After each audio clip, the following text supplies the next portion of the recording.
Rabbi yassir wa la tu'assir, Rabbi tammim bi khair. Subhanaka la ilma lana illa ma 'allamtana, innaka antal alimul hakim. Wa la hawla wa la quwwata illa billahil aliyyil azim. Wal imanu qaulun bil lisani wa tasdiqun bil janani wa amalun bil arkan. Dan adapun iman itu qaulun bil lisan, adalah ucapan dengan lisan. Jadi iman harus ditunjukkan dengan lisan. Artinya ngomong, aku beriman. Nah, itu namanya bil lisan. Aku beriman kepada Allah. Terus wa tasdiqun bil jannah, dan dia harus membenarkan omongannya itu dengan hati.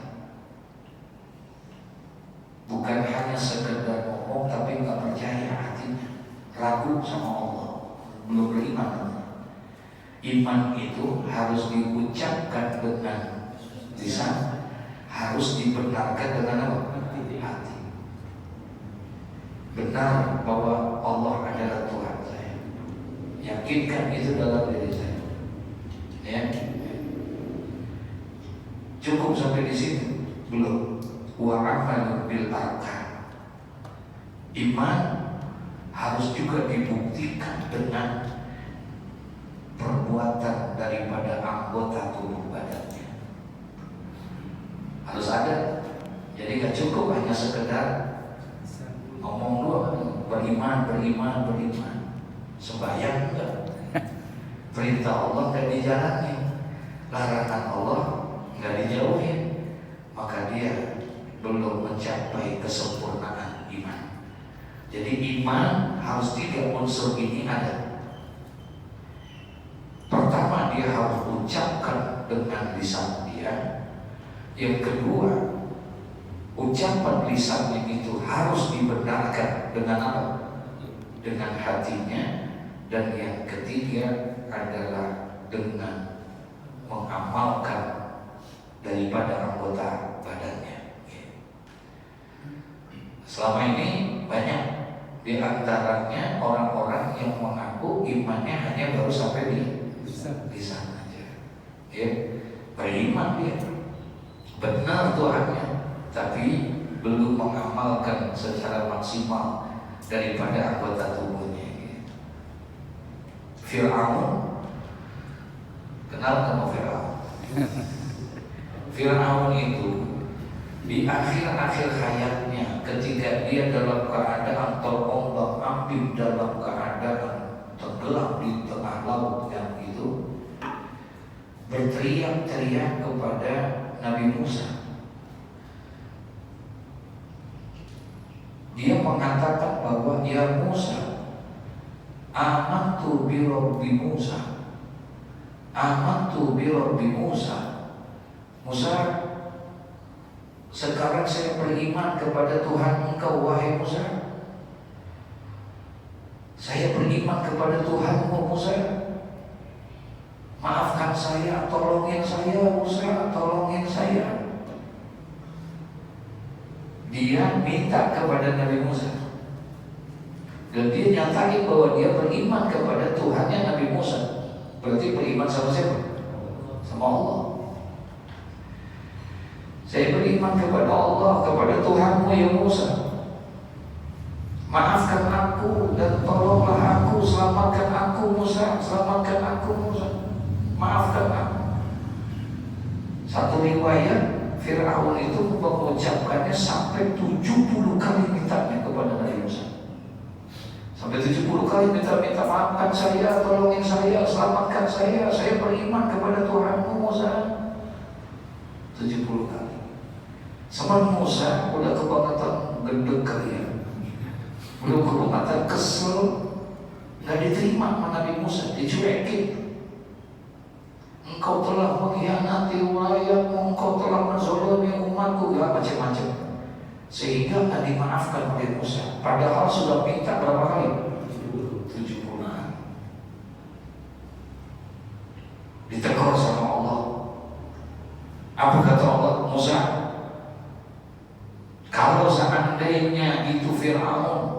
kondisi yang seperti ini. Ketika dia terombang-ambing di dalam, ingin tenggelam di lautan, kemudian dia minta kepadaku, ya Allah, maafkan aku beriman kepadamu, selamatkan aku. Kata Allah, jangankan 70 kali dia minta, 1 kali saja aku maafkan dia.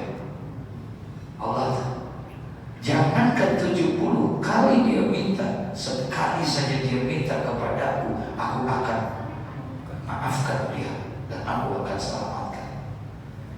Artinya Allah adalah Al-Ghafurur Rahim.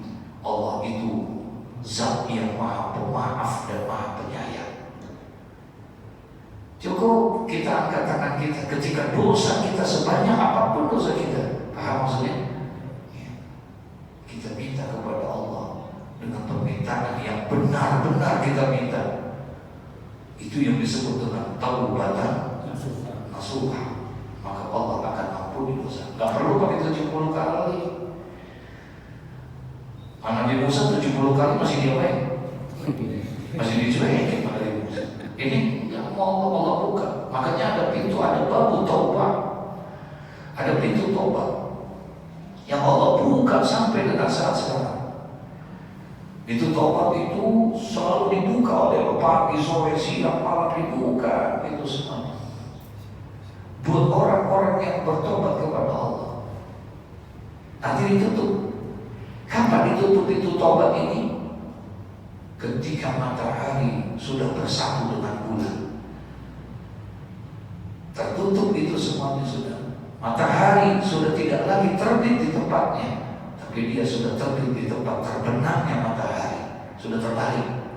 Ketika pada saat qiyamatil qiyamah, berdirinya hari kiamat, disitulah sudah tertutup pintu apa? Taubat. Sekarang masih buka kan? Nah, manfaatin.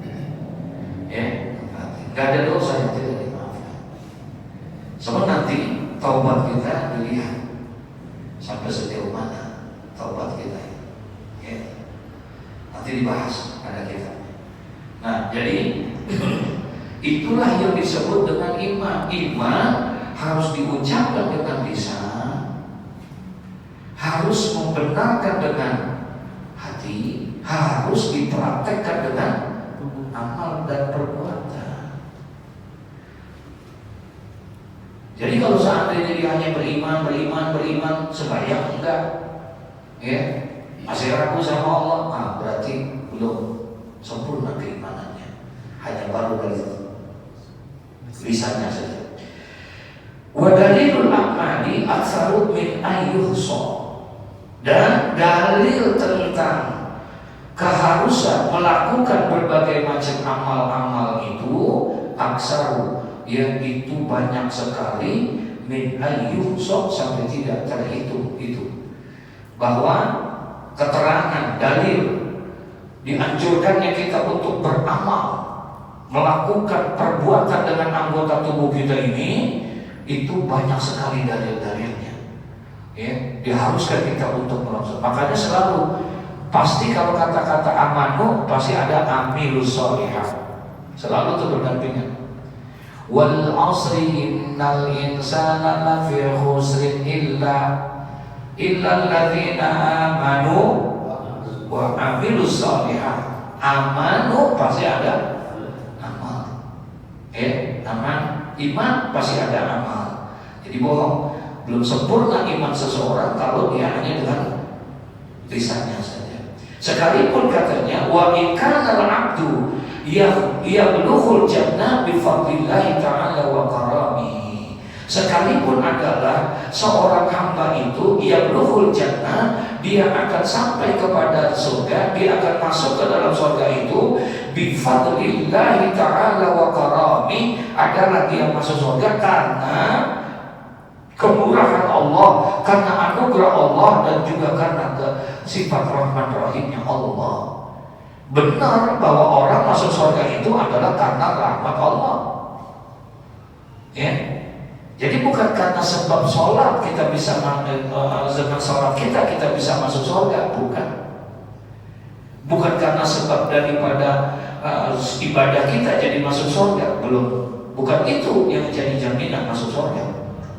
Ya, masuk surga itu adalah karena rahmat Allah, karena anugerah Allah, orang bisa masuk surga.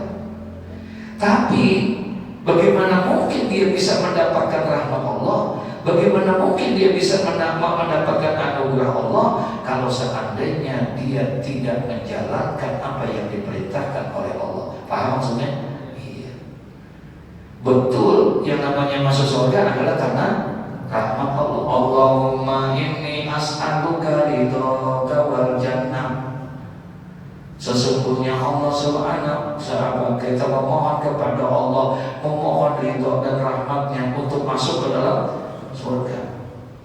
Kita masuk surga dengan rahmatnya Allah, tapi tidak akan mungkin rahmat itu. Di mana rahmat itu Allah akan berikan? Dengan kebaikan. Lakin ba'da ayasta'ida bi ta'atihi wa ibadatihi, akan tetapi ya, anugerah itu Allah akan berikan, rahmat itu Allah akan berikan kapan? Ba'da ayasta'ida bi ta'atihi wa ibadatihi, yaitu setelah hamba itu mempersiapkan diri dengan menjalankan, mentaati perintah Allah, yakni dengan beribadah kepada Allah. Ketika dia beribadah kepada Allah, di situ dia akan mendapatkan rahmat dan ridhonya Allah. Insya Allah. Jadi kalau pada sembahyang dapat rahmat, bagaimana mungkin kalau dikasih rahmat? Sementara rahmat itu adanya dalam kebaikan. Benar ada cerita hadis seorang pelacur tiap hari berbuat maksiat, setiap hari berbuat zina, kemudian dapat hidayah, dia ingin bertobat. Pada saat dia ingin bertobat, dia pergi, dia jalan, kemudian ada sesuatu yang dia lakukan. Itu hadisnya panjang. Jadi ada seorang pelacur yang hidupnya selalu berbuat dosa, setiap malam dia berbuat zina. Dari laki-laki satu, besok laki yang berbeda-beda begitu, dapat hidayah. Kemudian dia pengen bertobat kepada Allah. Datanglah kepada seorang ahli ilmu, pada ulama. Kemudian kata ulama bilang, kamu sudah mendapatkan hidayah oleh Allah. Kalau kamu pengen benar-benar tobatmu itu, ya hidayahmu kamu bisa jalankan, maka hijrahlah kamu, jangan tinggal di tempat itu. Kalau kamu masih tinggal di tempat itu, kamu belum kuat. Kamu akan banyak terpengaruh karena di situ emang semuanya berbuat dosa. Maka mau tidak mau, kamu pasti akan susah untuk beribadah. Tobat kamu akan susah, godaan kamu banyak. Terus bagaimana? Kamu hijrah ke satu tempat di mana tempat itu kamu bisa melaksanakan ibadah dengan baik. Di mana? Di tempat satu, disebutlah tempat A misalnya. Baik. Akhirnya dia tinggalkan itu semua, dia pun berangkat. Ketika dia berangkat melewati gurun pasir, kemudian dia mengalami haus yang sangat haus. Dia cari, ketemu sumur, kemudian gak ada timbanya, gak ada ininya, gak ada. Mau gak mau dia turun ke bawah. Akhirnya dia turun ke ini, pelan-pelan dia turun ke sumur, kemudian dia minum. Setelah dia minum ke atas, dia naik lagi. Setelah dia naik, kata Nabi, perempuan itu melihat ada seekor anjing.